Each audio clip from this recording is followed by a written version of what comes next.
Testing. Is this okay? I see some people coming. We'll give them 2 minutes to get over.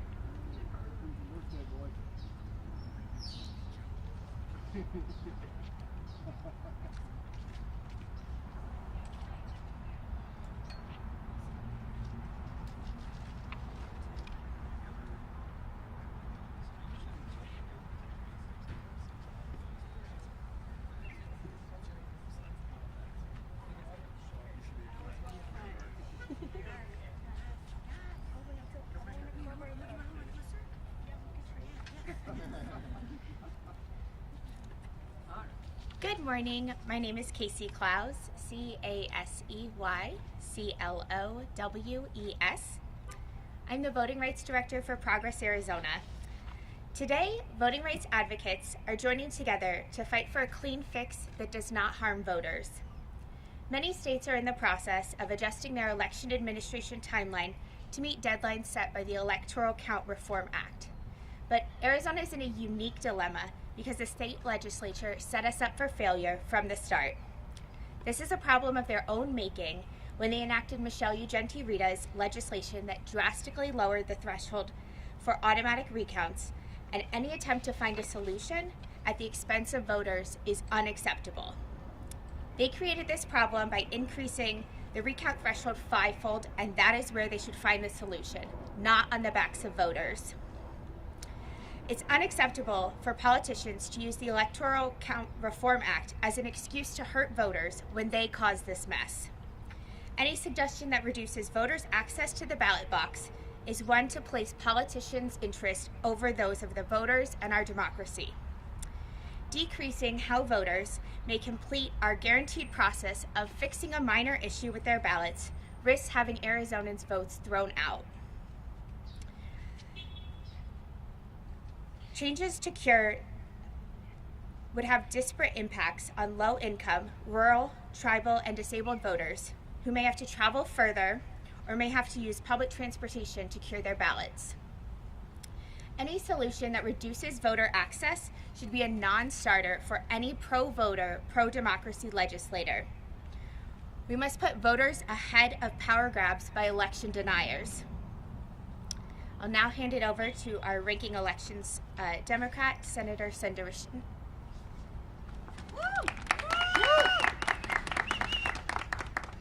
Thank you, Casey. Good morning, everyone. Thank you for joining us today. I am State Senator Priya Sundarshan, the ranking Democrat on the Senate Elections Committee. I plan on keeping my remarks short today, because the problem facing us should have been short-lived.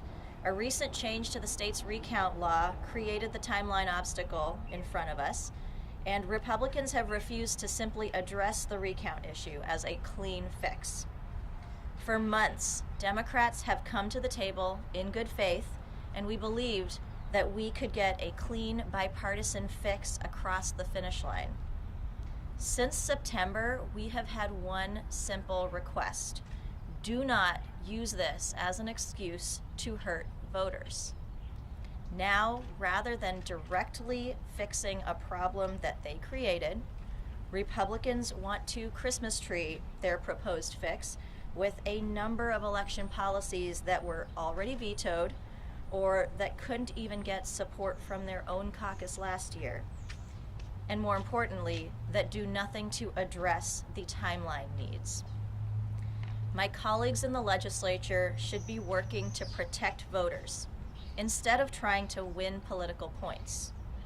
Any attempts to shove through anti-democracy and anti-voter legislation into this fix are unacceptable. And thankfully, they are dead on arrival, as Governor Hobbs has made very clear. It is disappointing that a center point of this session will be spent on cleaning up the mess created by the majority party once again. However, Republicans need to remember that this proposal will require a 2/3 vote, including Democratic votes, so nothing other than a clean fix will be making it past the legislature. Thank you. Up next, I'd like to introduce Representative Laura Tarek.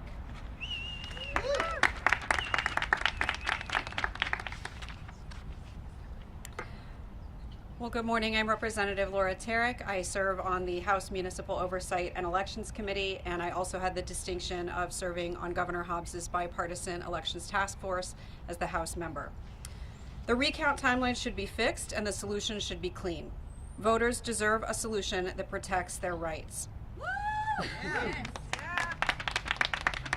Now, as we work toward that solution, ensuring that our election officials have as much time as possible for each critical step in the elections process should be a top priority. I will be dropping a bill later today that provides that clean fix and does not overly burden voters. The majority has a simple choice: to solve an issue impacting Arizona's voters. They will either act on a clean proposal or politicize a matter that will negatively affect our democracy. I urge them to put politics aside in the interest of our voters. Thank you.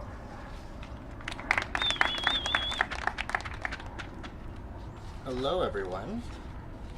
Thank you so much, Representative Tarek. Leos M. Chaniaru. Hello, everyone. My name is Brian Garcia. I'm a member of the Pascua-Yaqui tribe and here with All Voting is Local Action, Arizona. Let me be clear, this problem is a problem for all Arizona voters. It is a problem that can be solved with a clean fix that protects Arizona voters. A clean fix must not come at the expense of Arizona voters' ability to cast their ballots or by increasing barriers for voter access. Quiero ser claro, este es un problema para todos los votantes de Arizona. Es un problema que se puede resolver con una solución limpia. Que proteja a los votantes.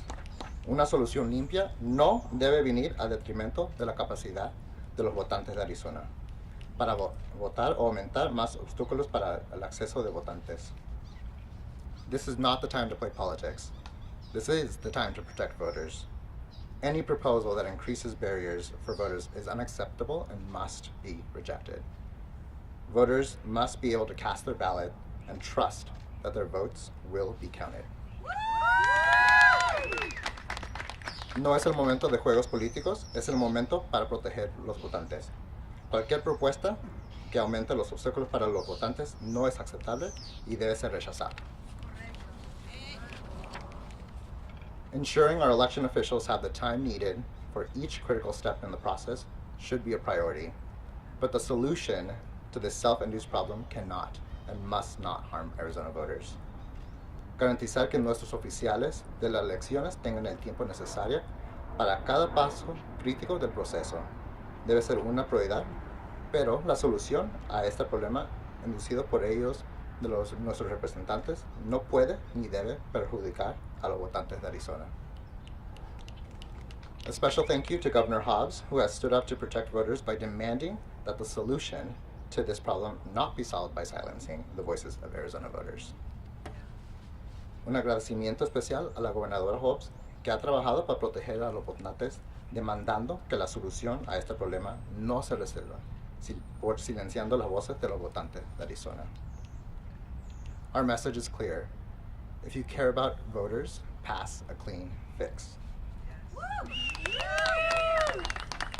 Nuestro mensaje es claro. Si les importan los votantes, pasen y aprueben una solución limpia. Thank you. Gracias. Come on down to the mic.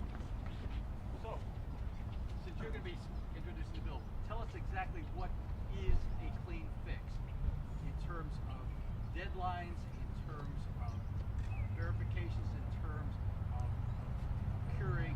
What do you consider a clean fix? Well, I think for us, the clean fix is addressing this issue without any of the additional policy asks baked in. We're still finalizing the language. We want to put forward the strongest bill possible that doesn't impact voters and their access to the ballot box, but gets the election officials the time that they need. Okay, so let's walk through that. We have a primary in August. It would seem to me you'd have to move that up. Is that in fact part of the clean fix? We are looking at moving up the primary in this election. One of the things that we've seen in the Republican proposal is to move the primary to May of 2026, that we would see that come up to May. That's a discussion we might have at a later date, but that's an example of some of the other extraneous things that they're baking into this policy that are just not relevant to what we're dealing with today. Okay, let's talk one other issue in terms of ballot curing. Mm-hmm. Right now you have 5 business days to do that, which basically takes out Saturday and Sunday. When I talked to AB15, when this first came up in September, he said, well, maybe we should make it 5 calendar days and we'll have people there. So what's wrong with making it 5 calendar days? Well, some of the concerns that I've heard expressed about that are the lack of public transportation on the weekends. That might make it a little bit harder for some voters to get that cure. I think we're being very creative and exploring all possible solutions around the cure, since that's an issue that's come up again and again, to ensure that voters still have ample opportunities to cure their ballots and potentially even cure, missing signatures, things like that. We are exploring all of those options, and we should have the bill dropped later today. Okay, which is fine, later today.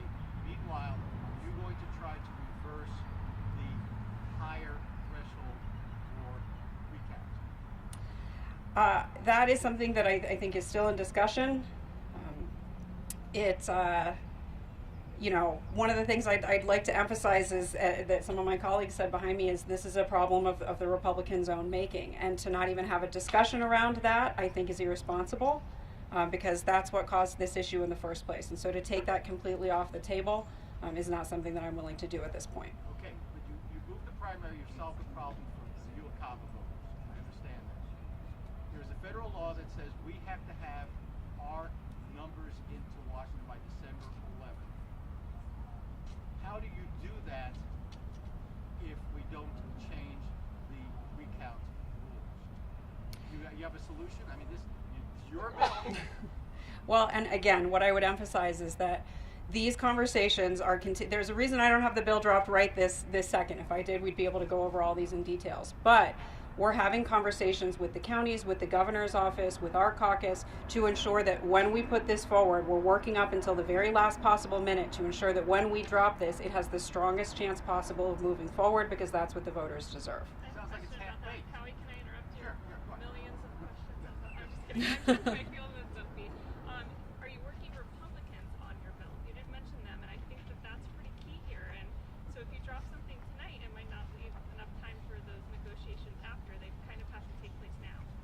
Well, what I would say to that is that we know the Republicans know that this issue needs to be fixed. I've likened this to the aggregate expenditure limit that we saw last year, that everyone knows this has to be addressed, and it has to be addressed very, very quickly. So I would ask them if they've taken a look at my proposal once it drops, and we will have those conversations this week. And if I can just go back to Howie's point, I wouldn't call robust discussions with stakeholders at all levels half-baked. We're wanting to put forward the strongest possible policy with as much input as possible, so that we can get this enacted and get it moving by Friday, since we know we're running up against those tight timelines. Other questions? Yep. You have something you'd like to add? Yeah, I think I would just like to add to what Representative Tarek said, that the proposal that that she's working on is something, we have been participating in these negotiations for months with Republicans, and felt that we were, as recently as a few weeks ago, at that bipartisan agreement with the clean fix that Representative Tarek will be dropping. And that is why I think how you raised a great point about why we're not talking about moving the recount margins back to the original. I think that's something that, as we have been going through the negotiations and participating in good faith throughout this process, we were told that was not something they were initially willing to. And so the clean fix that you'll be seeing is the product of the good faith negotiations that have been ongoing. So what happened a few weeks ago? What was the breakdown? What was you thought you were all together? You'll have to ask, I think, the Republicans about that. And why wouldn't the Republicans do what politicians all over the world do? You need a fix. I've seen Democrats over the years say, you need our votes, so this is what we want. Why shouldn't they have that same ability to say, you need our votes, here's what we want? Again, watch Democrats do that when you need 20 and 40. No answer? What I would say to that is that I would have them talk to their voters, especially their military and overseas voters. They're setting up a situation in which Arizona potentially wouldn't be able to put its votes forward for the presidential election. If that's something that they want to own, then they would have to answer to their voters for that. Representative, do you think there's any measures on either side of the aisle that both can get behind within these negotiation processes? I hope so, and we certainly defer to our counties, the experts who are actually conducting these elections, for what they need, and like one of the things that we've talked about is different proofing dates for the looking at the ballot, or moving up some of the timelines in logic and accuracy tests, or letting some things happen concurrently. I think those are pretty straightforward, that hopefully we will be able to find agreement on. And do you think that's realistic by the end of the week? We are going to be working very hard this week, I can tell you that. But we have to have something done by Friday. And again, everyone in this building knows that we need to take action on this issue. We just cannot have a scenario in which we're not getting our military and overseas ballots out. We're not sending Arizona's votes to the Electoral College. I think that will create the sense of urgency that is required for this situation. Get us a copy of this momentarily, right? As soon as I have it, Howie, it's coming straight to you. Okay.